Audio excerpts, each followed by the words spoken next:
దేవుని యొక్క ప్రశస్తమైన నామములో కూడి ఉన్న ప్రతి ఒక్కరికి ప్రభు పేరిట వందనములు తెలియపరుస్తూ ఉన్నాను. అనేక దినముల నుంచి మరి యొక్క మార్నింగ్ డివోషన్ మనము జరిపించుకోవటం లేదు. ఎందుకంటే కొన్ని సమస్యలు మనకి ఎదురై ఉన్నాయి. ఏదేమైనప్పటికీ మరి దేవుడు జయించేవాడు కాబట్టి ఆ యొక్క సమస్యలన్నీ దేవుడు తొలగించి మరలా ఈ యొక్క డివోషన్లో మరి పాల్గొనడానికి దేవుడి చక్కటి అవకాశము మనందరికీ అనుగ్రహించున్నారు. అందును బట్టి వేలాది స్తుతులు స్తోత్రములు ప్రార్థించుకుని వాక్య పరిచర్లకు వెళ్దాం. పరిశుద్ధుడ ప్రేమల తండ్రి మహోన్నతుడ నీ యొక్క కృపను బట్టి మరొకసారి వందనాలు. అనేక దినముల నుంచి ప్రభువా నీ యొక్క వాక్యానికి ప్రభువా మరి మేము చోటు ఇవ్వకుండా ప్రభువా మేము ఎంతగానో నీ సమయాన్ని మేము దొంగలించుకున్నాం. దయతో మమ్మల్ని క్షమించండి. ప్రభు యొక్క దినమందు మాకు కావలసిన చక్కటి వర్తమానం మీరు మాకు అనుగ్రహిస్తారని నజరుడైన యేసు నామములో ఈ కొద్ది విన్నపంలో అడిగి పెట్టుకుంటున్నాము తండ్రి, ఆమేన్. ఈ యొక్క సమయమందు మనము వాక్యాన్ని మనము చూసుకున్నట్టయితే నేను ఎంచుకున్న వాక్యాంశము చింతల నుండి విశ్రాంతికి మార్గము.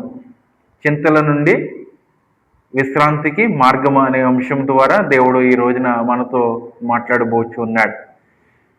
మనకి చింతలు, బాధలు, శ్రమలు ఇవన్నీ తక్కువేం కాదండి. చాలామందికి ఎక్కువగానే ఉంటాయి శ్రమలు, బాధలు, ఇక్కట్లు. ఏమండి ఆ శ్రమలు బట్టి నేను ఇంకా బ్రతకలేనేమో, నేను ఇంకా ఉండలేనేమో, దేవుడు నన్ను చూడటం లేదేమో, నేను ఎంత చేసినా కూడా చిరిగిన సంచిలో వేసిన ధనం వల్లే ఉంటుంది, నాకేది కలిసి రావటం లేదు అని అనుకున్న వారు చాలామంది ఉన్నారు. అలాగనే ఆ బాధలు బట్టి మరి ఆత్మహత్యలు చేసుకుంటున్న వారు కూడా మరి రోజు రోజుకు పెరిగిపోతూ ఉన్నారు. కానీ దేవుడు ఒక శుభకరమైన ఆనవాలు, శుభకరమైన మాటలు ఈ దినమందు మనందరికీ తెలియపోస్తూ ఉన్నాడు. శ్రమల్లో నేను కూడా ఉన్నాను, బాధల్లో నేను ఉన్నాను. ఏమండి ఒడిదుడుకుల్లో, ఇక్కట్లో, ఎన్నో శ్రమల్లో నేను ఉన్నప్పుడు దేవుడికి ప్రార్థించిన వెంటనే గొప్ప కార్యములు, విశ్వాసపూరితమైన ప్రార్థన ఆయనకి చేరుతుందండి. అలాగే ఎన్నో ప్రార్థనలు బట్టి నేను ఎన్నో శ్రమల నుంచి నేను తప్పించుకుని ఉన్నాను. అందుకని మీ అందరి ఎదుట నేను సాక్షిగా నిలబడుచు ఉన్నాను. మరి దేవుని యొక్క వాక్యంలో ఒక మాట దేవుడు తెలియజేస్తూ ఉన్నాడు. మరి ఈ రోజున 3 వాక్యాలను నేను ఏర్పాటు చేసుకున్నాను. అయితే ఈ 3 వాక్యాలు మనము ధ్యానం చేసినట్లయితే మనకి ఎన్ని శ్రమలు వచ్చినా కూడా దేవుడు అనేవాడు ఉన్నాడు కాబట్టి ఆ దేవుడు నన్ను తప్పిస్తాడని ఒక ధైర్యము దేవుడు ఈ యొక్క దినమందు మనకి పుట్టించును గాక. మొదటి పేతురులో ఒకసారి చూద్దాం. 5వ అధ్యాయము 7వ వచనంలో ఆయన మిమ్మల్ని గూర్చి చింతించుచున్నాడు గనుక మీ చింత యావత్తు ఆయన మీద వేయడి. దేవుడు మన కొరకు ఎందుకని చింతిస్తూ ఉన్నాడు? అపోస్తుడైన పౌలు ఈ పేతురికి రాస్తూ ఉన్నాడు. అక్కడ ఉన్న ఆ యొక్క జనులతోటి ఆ యొక్క అపోస్తుడు ద్వారా దేవుడు మాట్లాడుతూ ఉన్నాడు. అక్కడున్న శ్రమలు బట్టి వారు చింతపడుచు ఉన్నారు. ఆ చింతను బట్టి ఆ ప్రభులు వారు బాధకు గురవుచూ ఉన్నారు. ఇక్కడ క్రిందముగా చదువుదాం. ఆయన మిమ్మల్ని గూర్చి చింతించుచున్నాడు.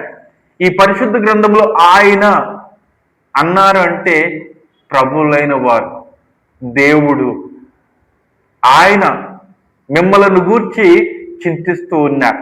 ఈ రోజున మనము దుఃఖపడుచున్నామంటే మన కొరకు ఏమండి మన యొక్క తల్లిదండ్రులు చింతించకపోయినా, బాధపడకపోయినా, మనము కట్టుకున్న భార్య బాధపడకపోయినా, భర్త బాధపడకపోయినా, లేకపోతే బిడ్డలు బాధపడకపోయినా ఆ దేవుడు బాధపడుతూ ఉంటాడు.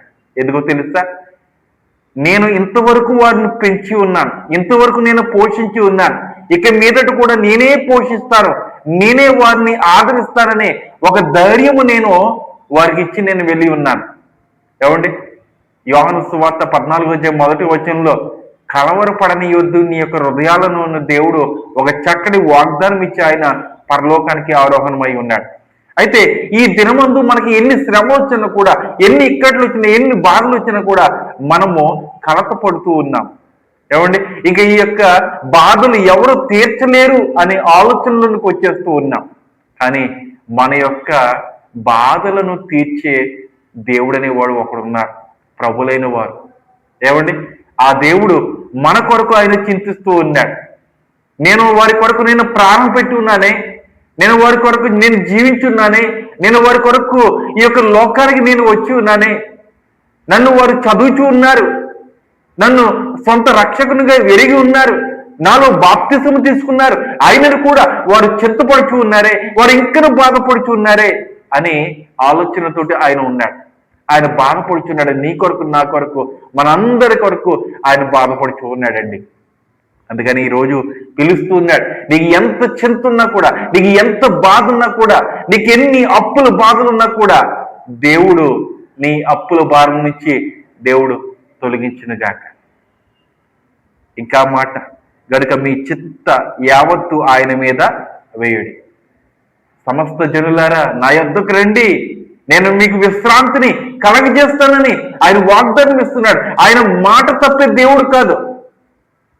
మనమైతే మాట తప్పుతామేమో, కానీ ఆయన మాట తప్పే దేవుడు కాదు.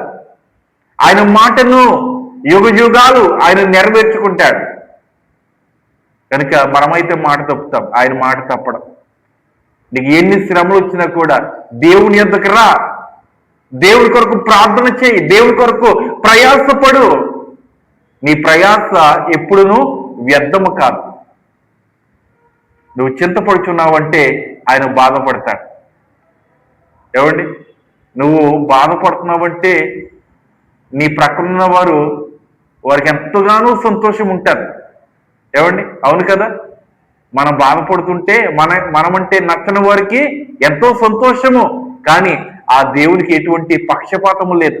నా కుమారుడు, నా కుమార్తె నన్ను విసర్జించినా కూడా, వారు ఒకవేళ కలతలు ఉన్నట్లయితే, వారు బాధలు ఉన్నట్లయితే, ఏమండి, వారిని ఆదరించాలని ఆయన యొక్క చెయ్యి ఎప్పుడునూ కొరచ కాకుండా ఉంటూ ఉన్నది. ఆయన యొక్క ప్రేమ ఎప్పుడునూ తరిగిపోకుండా ఉంటున్నది.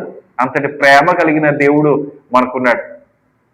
ఏమండి, అయితే ఇక్కడ మరొక మాట మనం చూసినట్లయితే దావీదు కీర్తనలో చక్కటి మాట ఉన్నది. ఒకసారి చదువుదాం. ఏమండి, దావీదు కీర్తన 55వ అధ్యాయము 22వ వచనం. నీ భారము యెహోవా మీద మోపుము. ఎవరి మీద మోపాలంట? మనకి ఏదైనా భారం వస్తే, ఏదైనా సమస్య వస్తే వెంటనే ప్రక్క వారి దగ్గరికి వెళ్ళిపోతూ ఉంటాం, లేకపోతే వేరే ఒక వారితోటి మనము షేర్ చేసుకుంటాం, పంచుకుంటాం. ఇదిగో నాకు ఇటువంటి సమస్యలు వచ్చినాయి, ఇటువంటి బాధలు వచ్చి ఉన్నది, నాకు ఇటువంటి సహాయము నీవు చేయగలవా? దేవుని యొద్ద అడగక మునుపే మనం ఇతరులను అడగాలనే ఆలోచన సాతాను పుట్టించేస్తూ ఉంటాడు. ఏమండి, ఒకవేళ వారు మనకి ఎటువంటి సహాయం చేసినా కూడా పలానా సమయంలో అతనికి నేను సహాయం చేశానని 10 మంది దగ్గర చెప్తూ ఉంటాడండి. అవునా కాదండి? ఈ లోకంలో చాలా మంది మనుషుల యొక్క మనసులు అలాగే ఉన్నాయి. గోరంతో సహాయం చేసి, ఏమండి, కొండంత చేసినట్లుగా వారు చెప్తూ ఉంటారు. ప్రియదేవుని బిడ్డలారా, ఎవరు సహాయం చేసినా కూడా, ఏమండి, దేవుడు సహాయం చేస్తాడని ఆ మాట మాత్రం మనము మర్చిపోకూడదు. నీ భారమంతా యెహోవా మీద మోపుము, ఆయన నిన్ను ఆదుకును. దావీదు ఎన్ని శ్రమలు వచ్చినా కూడా, ఎన్ని యుద్ధాలు వచ్చినా కూడా, ఏమండి, ఎంతమంది శత్రువులు ఆయన మీద పన్నంగము పడినా కూడా ఆయన ఇప్పుడు వెనకలేదు, ఏమండి, వనకలేదు. ఎందుకంటే నా దేవుడు నా పక్షముగా ఉన్నాడు అనే ఒక ఆలోచన ఆయనకున్నది కాబట్టి. నీ పక్షముగా ఎవరున్నారు ఈ దినమందు? నా భర్త ఉన్నాడండి, నా భార్య ఉన్నాడు, నా బిడ్డలు ఉన్నారండి, నా బిడ్డలు ఎదిగే బిడ్డలు ఉన్నారండి అని అనుకుంటున్నావేమో. వారు నిన్ను ఒకనొక దినమందు వదిలేసి వచ్చేమో, కానీ ఆ ప్రభులు వారు మాత్రము నిన్ను ఎన్నడనూ వదిలిపెట్టరు. నువ్వు శ్రమలో ఉంటే ఆయన చూస్తూ నవ్వుకునే దేవుడు కాదు. నువ్వు శ్రమలో ఉన్నట్లయితే ఆయన నిన్ను హక్కుని చేర్చుకుని నీకు సమాధానము అనుగ్రహించాలని ఆయన పిలుస్తూ ఉన్నాడు. నీతిమంతులను ఆయన ఎన్నడనూ కదలనీయుడు. నీవు నీతిమంతుడిగా ఉన్నావా? నిన్ను ఎన్నడనూ కదలనీయుడు. సురక్షితముగా నిన్ను ఆయన కాచి కాపాడి సంరక్షిస్తాడు. ఎంత మంచి మాటలండి ఈ యొక్క పరిశుద్ధ గ్రంథంలో ఉన్నాయి. ఈ గ్రంథాన్ని చదవక మనం ఎన్నో శ్రమల గుండా వెళ్ళిపోతున్నాం.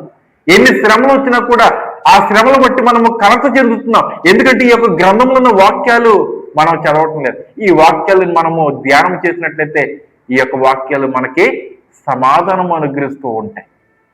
చివరిగా ఒక వాక్యం చదువుకుందాం. మత్తయి సువార్తలో చక్కటి మాట, ప్రభులైన వారే స్వయముగా ఆయన చెప్తున్న మాట చూడండి.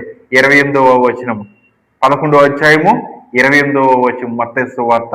ప్రయాసపడి భారము మోసుకునిచున్న సమస్త జనులారా నా యొద్దకు రండి, నేను మీకు విశ్రాంతి కలగచేయదు. ఆయన చెప్పాడంటే తప్పక చేస్తాడు. విశ్రాంతి అనగా ఏమండి, ఎటువంటి శ్రమలు లేకుండా నీ యొక్క జీవితాన్ని సాఫీగా ఆయన నడిపిస్తాడు. ఆయన ధోనిలో, ఆయన ఓడలోనికి రండి. ఏమండి, ఆయనే నడిపిస్తాడు ఆ యొక్క పడవని. నీ యొక్క జీవితాన్ని ఆయనే నడిపిస్తాడు.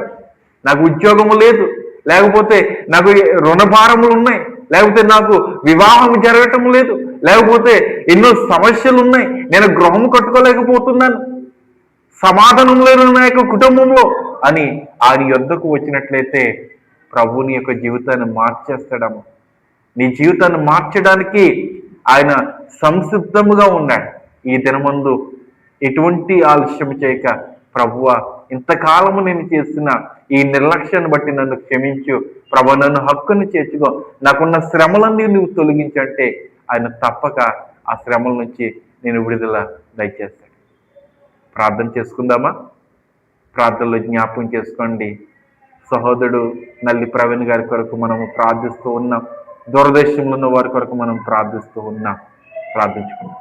పరిశుద్ధుడ, ప్రేమల తండ్రి, మహోన్నతుడ, నీ యొక్క కృపను బట్టి మరొకసారి వందనాలు. ఈ యొక్క దినమందు చక్కటి వాక్యం ద్వారా మీరు మా యొక్క హృదయాలతో మీరు మాట్లాడిన తండ్రి, మా హృదయంలో ఉన్న ఈ యొక్క నైనా మరి భారమైన చింత ఈ సమయం ముందు మీరు తీసివేసినది నీకు స్తోత్రములు. మాలో ఎంతో మందికి రుణభారంలో ఉన్నాయి, మాలో ఎంతో మందికి సమాధానం లేక కుటుంబంలో అశాంతి, ప్రభువ సమాధానం లేదు నాయన. సమాధానం మీరు అనుగ్రహించండి. అలాగే ఉద్యోగములు లేని వారు ఉన్నారు తండ్రి, వారిని కనికరించండి నాయన. వారిని దర్శించి చక్కటి ఉద్యోగములు వారు మీరు కల్పిస్తారని ఉన్నాం. సహోదరి శాంతి గారి కొరకు మేము ప్రార్థిస్తూ ఉన్నాం. వారికి చక్కటి ఉద్యోగము వారికి అనుగ్రహించండి. వారి యొక్క భర్తను మీరు దీవించండి ప్రభు, ఆశీర్వదించండి తండ్రి. అలాగనే తండ్రి, ఇంకా ఎవరైతే ప్రార్థన అవసరం కూడి ఉన్నారో ప్రతి ఒక్కరి ప్రార్థన ఆలకించండి. ఇదిగో ప్రభు, సహోదరి గౌరీ గారు వారు దూరదేశానికి వెళ్ళాలని ప్రభు ఆశపోతున్నారు. ప్రభు ఆ యొక్క మార్గాలను కూడా మీరు సరళం చేస్తున్నాడు చూన్నాం తండ్రి. అలాగనే ప్రభు, మరి నాకు ఎవరైతే నైనా మరి సహాయకులుగా ఉన్నారు ప్రతి ఒక్కరిని దీవించి ఆశీర్వదించండి ప్రభు. నిశ్చితమైతే ఈ యొక్క వాక్యము ఎంతవరకు అయితే వెళ్తున్నదో, ఎంతమంది అయితే చూస్తూ ఉన్నారు, ఎంతమంది అయితే నైనా మరి ఇతరులకు చేరవేస్తున్నారు, ప్రతి ఒక్కరిని దీవించి ఆశీర్దిస్తారని నిశ్చితమైతే నైనా నీ యొక్క రాకడ ఆలస్యం అయితే మేమందరం మరలా నైనా ఈ యొక్క ఉదయకాల ధ్యానంలో మేము కలుసుకునే బాధ్యత, యోగ్యత మాకు అనుగ్రహిస్తారని నజరేయుడైన యేసు నామంలో ఈ కొద్ది విన్నపములు అడిగి వేడుకుంటున్నాము తండ్రి. ఆమేన్, ఆమేన్. అందరికీ వందనాలు. శుభదినము. దేవుడు మిమ్మల్ని దీవించి ఆశీర్వదించింది గాక. ఆమేన్.